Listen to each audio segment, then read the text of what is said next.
Well, hello there. Pastor Tim here, coming at you with another episode of Bible Biker, Riding with the Word. And today we're going to cover what I think is a pretty funny story. In fact, I'd almost call it a divine comedy. But while it is funny, it does have an important lesson for us. And the story we're going to cover goes from 1 Samuel chapter 4 to 1 Samuel chapter 6. And just to give you a little background, this is early in the history of Israel. When I say early, they've been in Israel for about 400 years since they were led out of captivity from Egypt to the promised land in Israel. But this is just before the period of time when they got their first king Saul, and after him, King David. And it was at the tail end of what we call the era of the judges, where God would send judges to redeem and save and lead Israel. And that's who the book is named after, Samuel, who would become the last judge of Israel. But we begin this book, or chapter 4, with Israel warring with one of their enemies that they've had a lot of trouble with, called the Philistines. Now, the Philistines have given them a lot of trouble in the past, and they had warred and fought with each other for quite some time at this point. And if we go to the first couple verses of the book of Samuel, we'll see kind of what's going on here. 1 Samuel chapter 4, verses 2 and 3. And the Philistines put themselves in array against Israel, and when they joined battle, Israel was smitten before the Philistines, and they slew of the army in the field about 4,000 men. And when the people were come into the camp, the elders of Israel said, Wherefore hath the Lord smitten us today before the Philistines? Let us fetch the ark of the covenant of the Lord out of Shiloh unto us, that when it cometh among us, it may save us out of the hand of our enemies. So we see here, Israel is fighting with the Philistines, and they're not doing so good. In fact, we read they're losing quite a bit of men.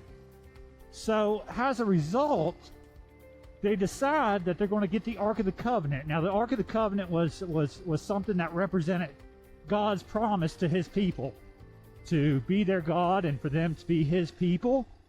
And God often commanded them where to carry the Ark of the Covenant and what to do with it.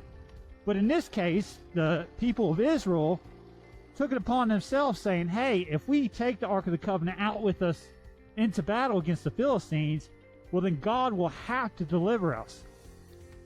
And I think you can already see where this is going.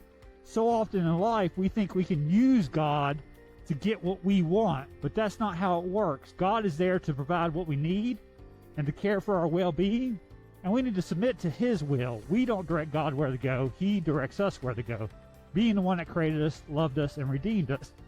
But the nation of Israel, seeing they're losing this battle, instead of praying to God, consulting with God, they just take the Ark of the Covenant out on the battlefield with them. Now, the Philistines, while they worship different gods and didn't worship the God of Israel, unlike today, they believed in multiple gods, and they believed in the God of Israel. They just worshiped different gods, and they thought their gods were just as powerful as the God of Israel. And they knew the stories of what the God of Israel had done in Egypt all them years ago, so they certainly had a little bit of fear when they saw the Ark of the Covenant come out. But that being said, the battle didn't go the way the Israelites thought it would go. So let's go back to the scripture to see what happened. 1 Samuel chapter 4, verse 10 and 11. And the Philistines fought, and Israel was smitten, and they fled every man into his tent. And there was a very great slaughter, for there fell of Israel 30,000 men, and the ark of God was taken. So we see here that things didn't go as Israel planned. They thought by bringing out the Ark of the Covenant, God would have to win the war for them. They thought they could direct God what to do and when to do it.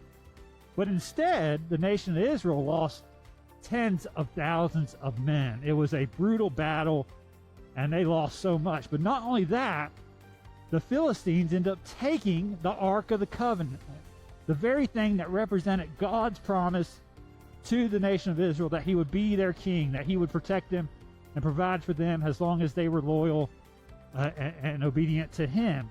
And clearly they had not been in their actions. So as a result, they lost what God had given them.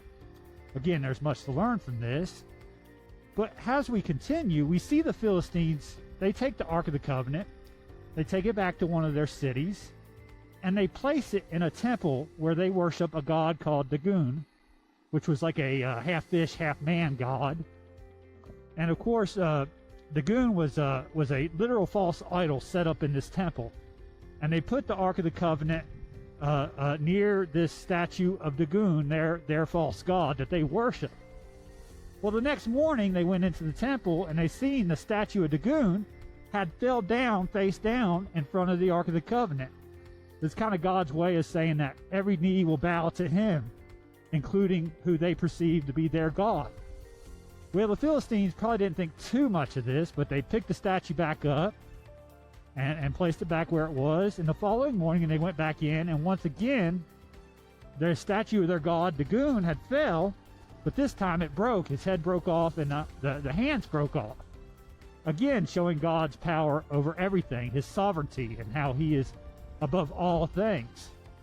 Now, there was a great sense of despair and a bad feeling that descended upon the Philistines at this point.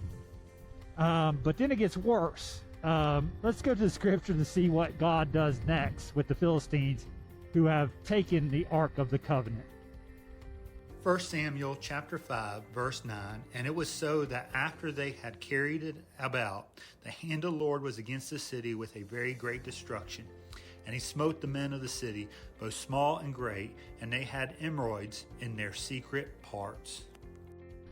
So as we read in Scripture, this is the part I think is divine comedy, and I almost have trouble saying it without laughing a little, but God had caused a plague to come upon the men of the Philistines in the city where the ark resided. And this plague was tumors or hemorrhoids, or a better modern translation for it would be hemorrhoids. Yes, God cursed these men with hemorrhoids that were so severe that they ended up, many of the men, dying. And now the people that had stolen this Ark of the Covenant, who thought they could control God, now they feared God and they feared having the Ark in their possession, so the Philistines would continue to take this from city to city because they didn't want the plagues to fall upon them. And we read all through 1 Samuel 5 where they take it to multiple cities, and the same curse, the same plague breaks out on them of this curse of hemorrhoids, tumors, that ends up killing many of their men.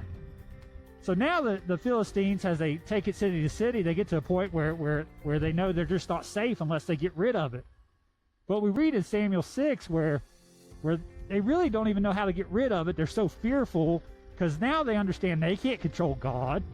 And so they end up coming up with this convoluted thing of basically put it on a cart with two cows and just letting the cart take off with no direction, no driver directing it, knowing that God will end up putting the Ark of the Covenant where he wants it. And of course, God ends up guiding this cart back to the nation of Israel, coming back to his people, which in a way represents that God will stick to his promises of being our God and being with us, even when we are disobedient to him oftentimes. But the lesson we can learn from this story is we don't control God. God's not a tool for our means. And the nation of Israel thought they could just use God to win their battles instead of being loyal to God, submit to him and his will. And think about how often do you, or we as Christians, if we look back in the past, how often have we tried to negotiate with God or say, God, if I do this good thing or this righteous thing, you need to do this for me. If I do what's right, you should provide for me. When we should just say, you know what, God's been good to me, and I should be good and loyal to him because of what he's already done for me. We shouldn't try to control God because, as we see with the nation of Israel, we can't control God. But what I love about this story is not only do we learn that we don't control God, but our enemies don't. Our enemies have no power over God. God is sovereign and has power and control over everyone and everything.